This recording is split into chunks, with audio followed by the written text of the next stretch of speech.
Asal-usul terjadinya nyadran atau khol Mbah Buyut Makam Desa itu dari kejadian yang sudah beratus tahun, kalau nggak salah sudah 131 tahun yang silam. Itu di Desa Petoyokoman. Insya Allah tepatnya itu tanggal 1993 tahun 1893 bulan Dzulqa'dah tanggal 20 ya, tanggal 20 Dzulqa'dah tahun 1893 Masehi. Itu terjadi kebakaran yang hebat di Desa Petoyokoman. Hampir seluruh wilayah Petoyokoman itu terbakar.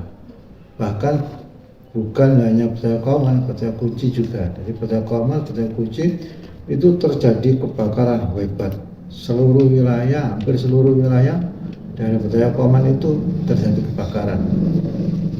Bahkan anehnya kebakaran itu sampai terjadi di wilayah Petoyokoman yang berada di daerah Lantung.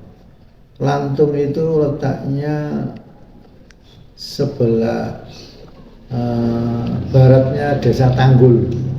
Jadi kalau wilayah Petoyokoman itu ada yang di sebelah baratnya Desa Tanggul, namanya daerah Lantung. Itu juga ikut kebakar.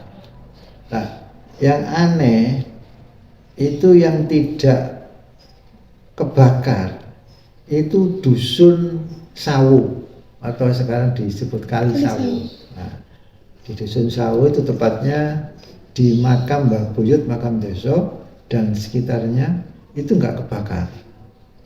Nah, jadi semuanya itu kebakar, tapi yang di situ, yang di makam, di area makam dan sekitarnya itu tidak terbakar. Bahkan ada rumah, ya, kalau nggak salah rumah yang tidak terbakar itu kalau nggak salah ada 4 apa gitu ya. Rumah itu mukanya, rumah yang ada temboknya, rumahnya depannya mertuanya Pak Haji Amir, Haji Nabi, rumahnya ada di pagari tembok itu rumah lama itu tidak terbakar. Terus lagi rumah yang ada di sini, rumahnya Pak Haji Nasir, tapi rumahnya Pak Haji Nasir sudah direhab. Rumah yang dulu, terus sebelah timurnya rumahnya Bapak almarhum Bapak Haji siapa itu? Mbak Wahid. Ya, itu Mbak itu ya. Itu kan depannya itu kan masih nampak ya rumah kuno ya. Terus sebelah timurnya lagi sudah dibongkar, rumah sekarang menjadi warung kopi. Jadi itu sudah ditinggal rumah itu, 3 rumah itu, kemudian rumah di sini ini yang dikelilingi tembok itu yang tidak terbakar. Tapi itu termasuk rumah peninggalan zaman dulu. Nah, terus setelah kebakaran hebat itu, bahkan kebakarannya itu tidak cukup sehari 2 hari, bahkan ada mengatakan sampai 3 hari dan seterusnya. Itu kurang jelas waktu informasinya. Pokoknya nggak sedino kebakarannya itu. Terus ada alamat, bahwasanya ada alamat atau istilahnya itu apa ya, orang-orang kelihatan itu dari WC-nya Mbah Buyut Makam Desa itu kelihatan ada isyarat apa, janur, daun janur itu ya. Nah, daun janur. Terus oleh masyarakat desa, termasuk ketua masyarakat desa, kemudian janur itu dibuat untuk mematikan api yang menyala tadi. Digawe apa jenis janur itu ya, digawe apa jenis gepuk-gepuk.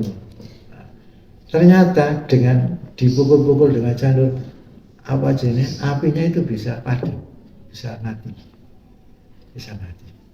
Akhirnya itu. Di samping itu ya memang sudah berkahnya dari Mbah Buyut. Jadi Mbah Buyut itu yang dimakamkan itu kan di dalamnya ada 3 ya. Kalau nggak salah itu ya sebelah barat itu namanya Mbah Syarif, kemudian di tengah Mbah Abdurrahman, di sebelah timurnya itu Mbah Samsudin, terus yang di depan sebelahnya pintu itu yang cukup kecil itu namanya Mbah Soleh. Terus yang ada lagi di mukanya paling namanya Langgar, ya, Nuruddin, itu ada makam, itu namanya Mbah Samsuri. Terus lagi sini pasar ini namanya Mbah Buyut makam desa. Terus ada lagi di rumah sana di Dukuhan Sari yang sebelah rumahnya Bapak Haji Soleh, Mbak Buyut Putri namanya, Mbak Putri, atau disebut dengan Mbak Yupuri. Nah, Mbak Putri itu termasuk sesepuh-sesepuh dari Betawi Kauman. Bahkan ada lagi itu di belakangnya Pak Nasi gitu siapa? Brojomuko. Terus ada lagi yang di tengah-tengah antara makam Mbak Abdurrahman dengan yang ada di depan musola itu, ada di tempat itu orang-orang dari keturunan dari apa? Dari Aciran sana atau tepatnya dari Sendang. Dan setelah kejadian tersebut, ya ternyata bisa padamnya api yang begitu menyala sampai berhari-hari itu dengan menggunakan alat janur. Nah, ini mengisyaratkan bahwasanya Mbah Buyut ini harus diselamati, dikholi atau diselamati dengan menggunakan alat yang terdiri dari janur. Alat terdiri dari janur itu adalah kupat lebar. Makanya sejak kejadian itu setiap tanggal 20 Dzulqa'dah atau tanggal 20 Selo masyarakat kita melakukan nyadran dengan selamatan menggunakan kupat lepet. Dan juga lepetnya itu tidak lepet seperti biasa-biasa, ada lepet khususnya yang panjang itu ya. Jadi itu ciri khas. Kalau selamatan biasa kan nggak pakai lepet itu, tapi kalau untuk Mbah Makam Desa itu ada tambahan lepet yang bentuknya panjang itu ya, kayak ada buntutnya, ada ekornya. Nah, itu pertanda adalah ciri khas dari selamatannya Mbah Buyut Makam Desa. Jadi sejak itu sampai sekarang sudah berapa tahun? Kalau kurang lebih kalau dihitung sudah 131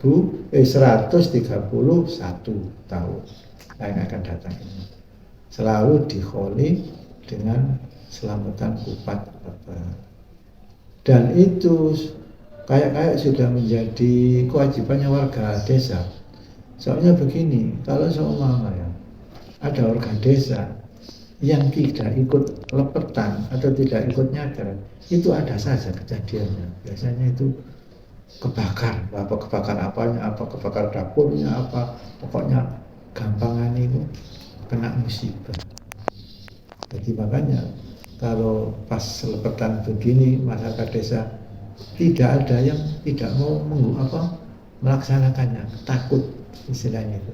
Kalau lepetan seperti di masjid menjelang pada Syawal atau sebelum puasa pas nisfu Sa'ban itu biasanya ya ada yang tidak melakukan atau tidak mengikuti. Tapi kalau begini ini biasanya nggak ada yang berani, tidak mengikuti, soalnya khawatir. Soalnya sudah banyak terjadi warga masyarakat desa yang berani tidak mengikuti kupatan, itu ada saja balanya ya.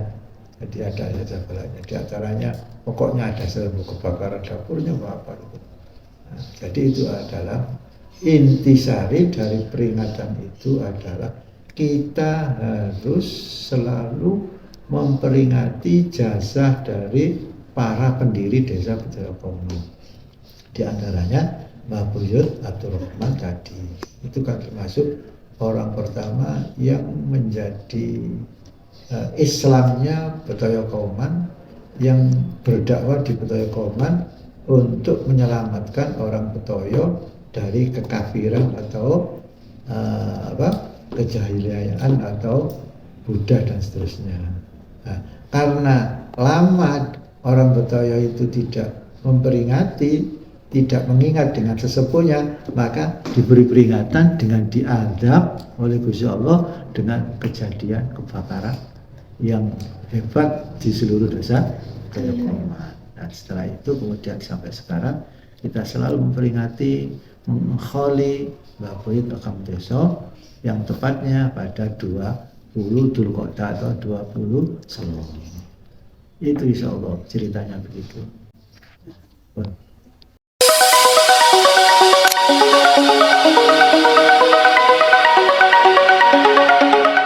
Lepat-lepat. Kalau misalkan diganti dengan makanan lain menurut teman-teman. Jadi Kalau menurut Pak Guru, ya tidak, nah bahasanya tidak baik. Jadi tidak berani Pak Guru mengatakan. Pokoknya harus kupat lepet. Misalnya jangan sampai dirubah dengan jajan atau yang lain.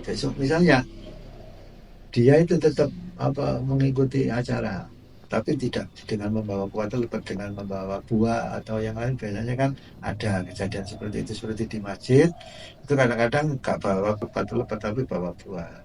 Tapi kalau di Betoyo khususnya untuk acara-acara ini, Pak Guru tidak berani untuk mengatakan harus dirubah. Soalnya itu tadi ciri khasnya tadi. Bahkan masyarakat Betoyo diupayakan insya Allah nggak ada yang bawa buah, semuanya nggak kupat. Soalnya sudah menjadi ciri khasnya dan itu ada ceritanya dibalik mengapa kok menggunakan kupat. Dan juga spesialis ada lepet yang khusus yang itu ada ekornya itu. Jadi ini gawe kupat mesti ono kupati ono lepet sing iku nak sing dawa iku ya. Ya. Apa ibu lagi ngono apa ya. Jadi tidak berani merubah. Kalau Pak Guru berpendapat tidak berani merubah. Soalnya sudah jadi kayak istilahnya dia ya sudah hampir merupakan kewajiban, soalnya bahkan ini termasuk mengingat orang tua itu kan wajib berbakti kepada orang tua dan dengan ciri khas. Soalnya adat ciri khas itu kalau bisa dirubah itu ada saja dampaknya pasti ada.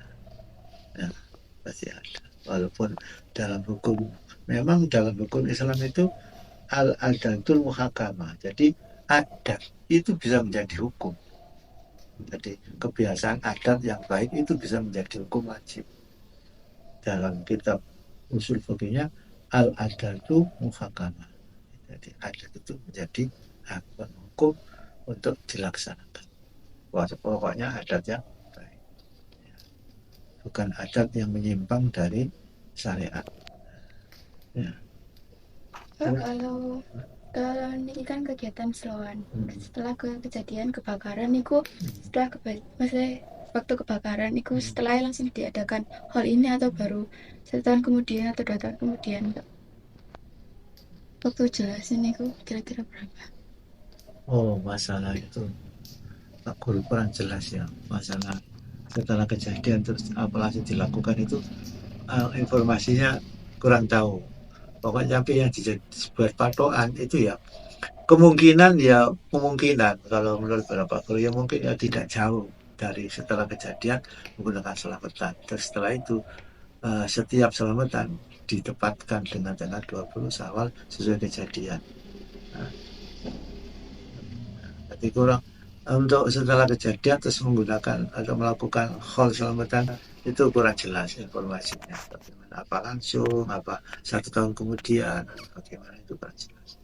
Pokoknya yang pasti khol itu atau nyadaran itu ditempatkan dengan kejadian yang terjadi kebakaran tersebut, 20 Selo.